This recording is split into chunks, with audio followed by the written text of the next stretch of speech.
Hi guys, hinatid po namin si Ate Florence papuntang Isarog, Bicol, Isarog po. Ayan po, nagsakay kami ng Grab. Sabi sa Florence nag-ano siya sa ilong niya, kaya nasusuka daw siya. Kaya nakasakay kami ng Grab. Pupunta pa lang. Exit pa lang kami. Kaya si Pia, hi Pia. Pauli ka na ngayon? Si Tita Princess niya. Kahit pagod nagdohol thank you.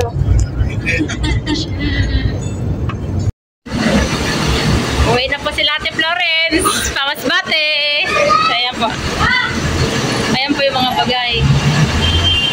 Ayan po yung sakyan nila. Yung Bicol Isarog na St. Transport. Yan po yung sakyan nila. Ayan, nagbabayad kami. Si Ate Florence nahihilo na, di pa nakaalis. Kasi nahilo siya sa sakyan. Nagsukat po kanina doon sa may kotse. Hindi sanay sumakay ng kotse. Ano sana nakasanayan mo, te?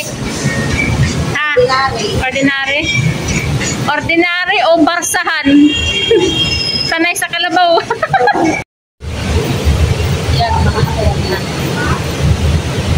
Bili kami ng Jollibee. Nakain namin si Ate Florence at si Pia at si Princess. Ayun po yung mga bagay na.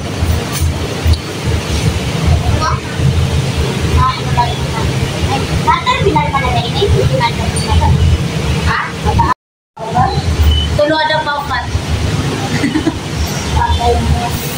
Kabar ko. Gabi na kita mga buksan. Gabi na? Eh, pero naman kami din nila sa kaya alas 3 na. Alas 3 nag-aalihan ako sa bagay. Sina? Nagpira na. Order man ko ng karoon sa mga bagay.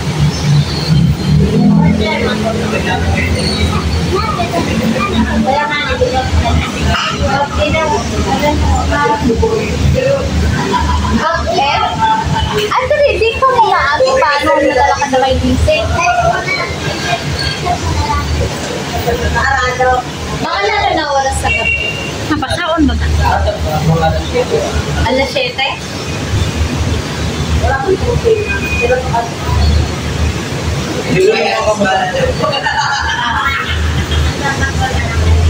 Hanggang batman lang? Maya na bunti yan. Yung St. Jude Transport guys, yun po yung sinakyan nila Ate Florence, yung St. Jude 22031. Yun po yung sinakyan nila. Ayan po, malis na po sila papuntang Masbate. So, uwi na po kami guys. Uwi na din kami sa Bikutan. Ayan na sila, malis na sila. Ayan.